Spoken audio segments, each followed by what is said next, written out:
안녕하세요. 만나서 반갑습니다. 역사가 김영준입니다. 한종일 근대사 삼국지 제93부 한풍제의 슬기로운 열화생활이라는 주제를 가지고 오늘 여러분과 함께 할 겁니다.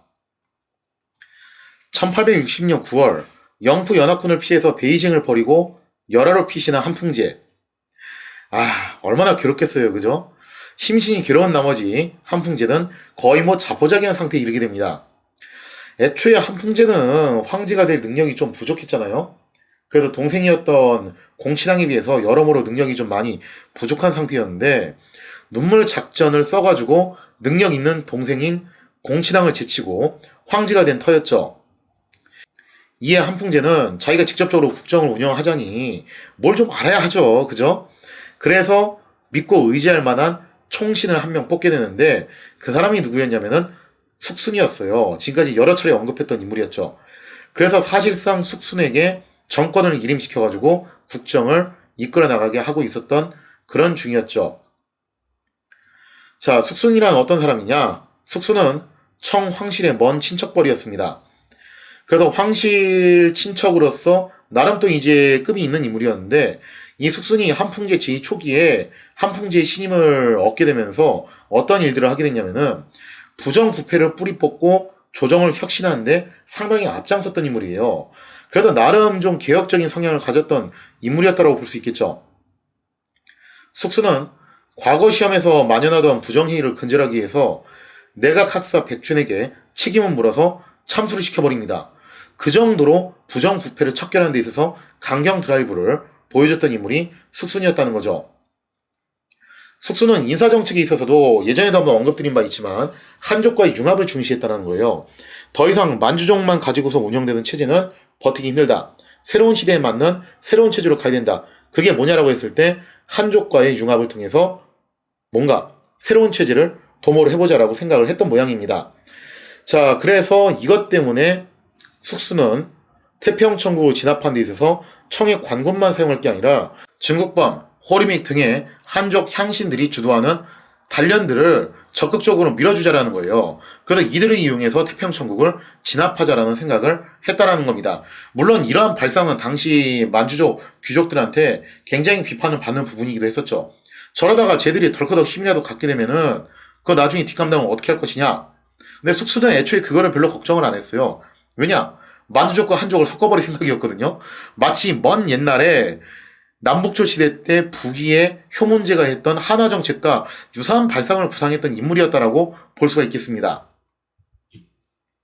이처럼 숙순이 한족 향신들을 지원해줬기 때문에 청의 관군들이 졸전과 연전연패를 했음에도 불구하고 그럭저럭 태평천국과 대등한 싸움을 이어나갈 수 있었다는 거죠. 이건 분명한 성과였다는 거예요.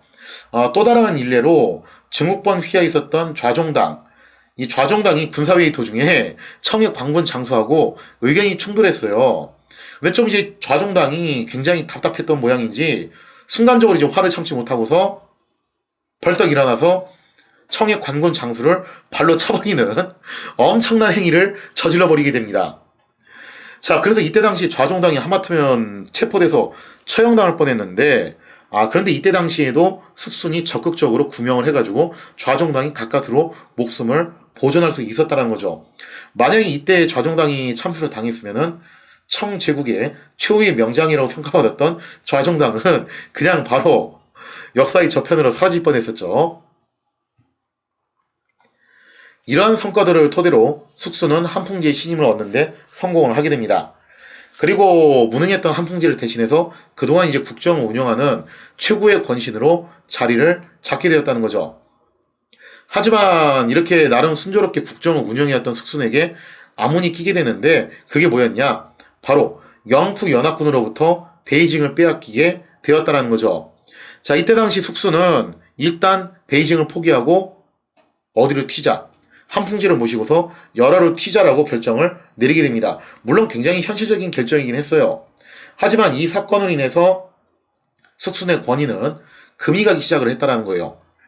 특히나 과거 숙순의 반부패 숙청으로 인해서 공포에 떨었던 그런 권신들이 있잖아요. 그죠? 그 사람들 입장에서는 이것이 숙순을 공격할 수 있는 아주 절호의 기회라고 생각을 했던 겁니다. 마침내 베이징에 남아있던 신하들은 지금 작금의 이러한 사태가 일어난 게 다 누구 때문이냐? 결국 숙순 때문이 아니냐? 숙순이 정책을 잘못 짰기 때문에 일이 이렇게 된 것이다 라고 하면서 숙순에게 모든 책임을 전가하기 시작을 했다는 겁니다. 그리고 그에 대한 반대급부로 베이징에 남아서 사태를 수습하는 데 있어서 그야말로 사력을 다했던 공신왕에게 점차 신망이 모아지게 됐다는 거예요. 물론 공신왕 입장에서는 지금 신망이 자신한테 모아지는 게 마냥 달가운 일은 아니었어요. 왜냐면은 한번 생각해보세요. 황제가 없는 베이징에서 지금 자신에게 신망이 모아진다는 것은 이거는 좀 부담스러운 일이 아니냐 이거죠. 부담스러운 정도가 아니라 어쩌면 위험한 일이 될 수도 있어요. 왜냐면은 자기는 한풍제의 동생인데다가 한때 차기 황제의 계승권 내에 있으면서 한풍제하고 경쟁까지 했던 그런 전력이 있는 사이잖아요. 더군다나 한풍제의 성격을 놓고 봤을 때 쪼잔하고 소심한 그 성격상 동생인 공친왕한테 신망이 모이는 것을 별로 탐탁치 않게 생각할 확률이 높다라는 겁니다. 그럼 공친왕 입장에서는 이런저런 조건들을 놓고 봤을 때 자신한테 신망이 모인다는 것은 자칫 잘못하면은 역모의 가능성을 비칠 여지가 있다라는 거죠. 이거 잘못하면은 전란에 대한 수습은 자기가 다 해놓고 나중에 끝나고 나서 거꾸로 자기가 이런저런 책임을 지게 되면서 목이 떨어질지도 모르는 그런 상황이 생길 수도 있다라는 거예요. 자, 그러자 공신왕은 곤란한 처지를 벗어나기 위해서 열하에 있는 한풍제에게 자금성으로의 환궁을 요청하게 됩니다. 폐하, 이제 상황이 다 정리됐으니까 슬슬 돌아오셔야죠. 어서 속히 돌아오십시오. 다들 돌아오시기만 기다리고 있습니다. 라고 요청을 했다라는 거죠. 그러나 한풍제가 베이징으로 돌아가게 되면은 반대로 곤란에 처해질 인물이 있었으니 그 사람이 누구냐면 바로 숙순이었습니다. 숙순은 베이징으로 돌아가는 즉시 안 그래도 지금 자기에 대한 공세가 계속 이어지고 있는데 베이징으로 돌아가게 되면은 이번 패전에 대한 책임을 뒤집어 쓸 게 뻔했다는 거예요. 이는 평소 숙순의 정책에 불만이 많았던 세력까지 가세를 해가지고 공신왕한테 붙어가지고 자신한테 맹공세를 퍼부을 게 분명히 있다는 거죠. 자, 어떻게 보면은 여기서 이제 숙순이라는 인물의 한계가 나오는 건데요. 숙순은 분명히 나름 국정을 리드를 하면서 개혁적인 성향을 갖고서 이런저런 일들을 많이 했던 인물이에요. 하지만 이런 숙순도 결국에는 한 명의 정치인이었다는 거죠. 숙순이 어떤 생각을 하냐면은 지금 당장 베이징으로 돌아가는 것은 별로 현명하지 않다. 어쨌든 최대한 시간을 끌면서 열하에서 버티는 것이 현재로서는 최선이다라고 판단을 했다라는 겁니다.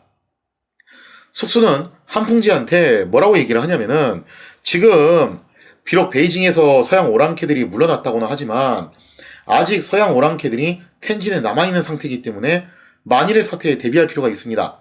갑자기 얘들이 베이징으로 진군을 해오면은 그거 어떻게 할 겁니까? 하는 거죠.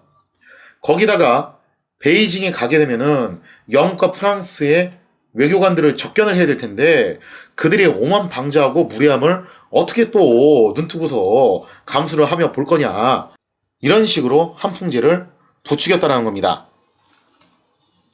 사실 한풍제도요. 숙순과 마찬가지로 베이징에 그다지 돌아가고 싶어 하지 않았어요. 사실 그렇잖아요, 이게. 백성을 버리고서 도망친 황제가 무슨 낯짝으로 다시 베이징에 돌아가냐 이거죠.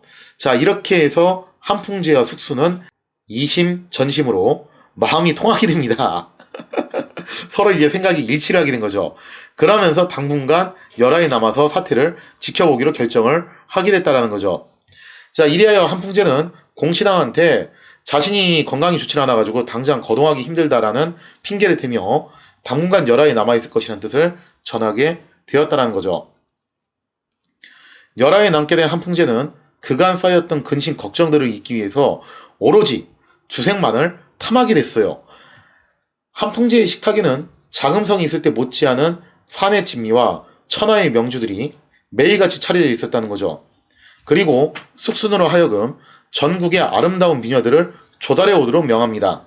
숙순 또한 베이징으로 돌아가봤자 좋을 게 없기 때문에 성심을 다해서 한풍제의 쾌락을 서포트를 하면서 한풍제가 타락하도록 도왔다라는 거죠.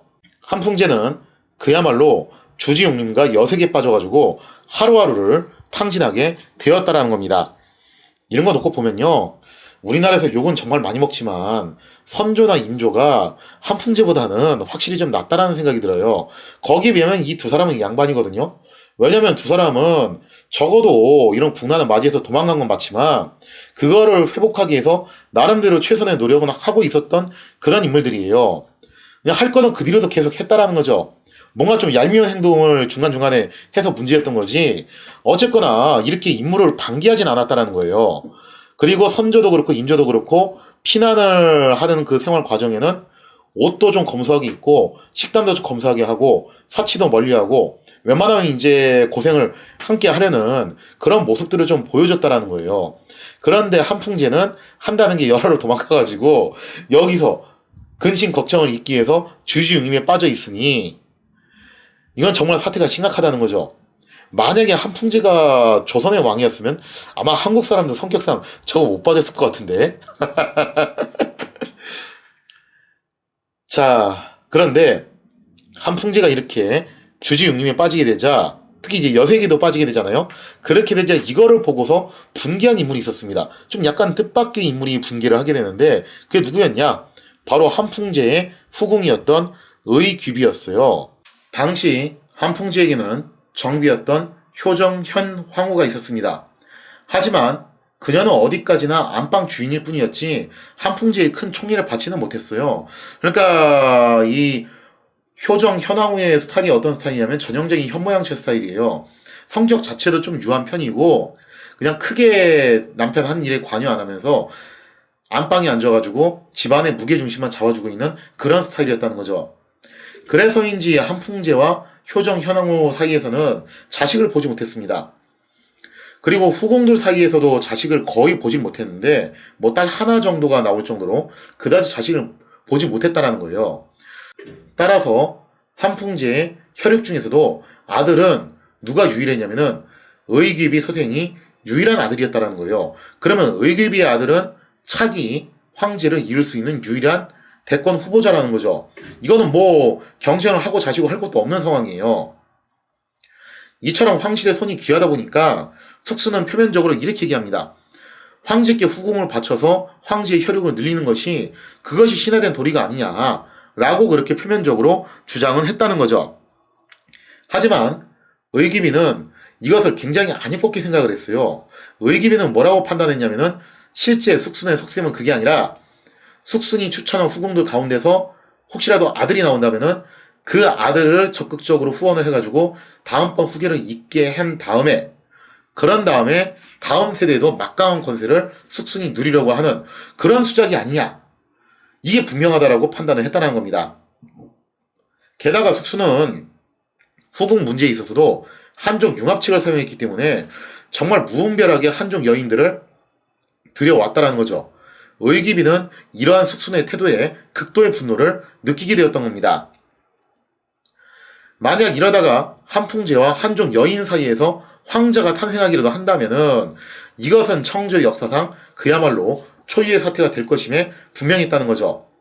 이러한 의구심은 특히나 현재 가장 강력한 황위 계승권을 가진 황자의 모후, 의기비의 분노를 불러일으키기에 충분했습니다. 숙수는 숙순대로 또 어떤 생각을 했냐면은 지나치게 정사에 관심을 갖고 한풍제의 자문 역할을 하고 있는 의기비의 행태를 또 못마땅하게 여겼다라는 거죠. 이렇게 되면서 바야흐로 열하에서는 피비린내 나는 꽃들의 전쟁은 아니구나. 의기비와 숙순 일파 사이에 아주 피비린내 나는 권력 암투가 일어나려 했다라는 겁니다. 과연 이 권력 암투의 승자는 누가 될 것인가? 그리고 여기서 또 한풍제는 이 두 사람 사이를 어떻게 조절을 하고 중재를 할 것인가? 거기에 대한 이야기는 다음 시간에 이어서 계속하도록 하겠습니다.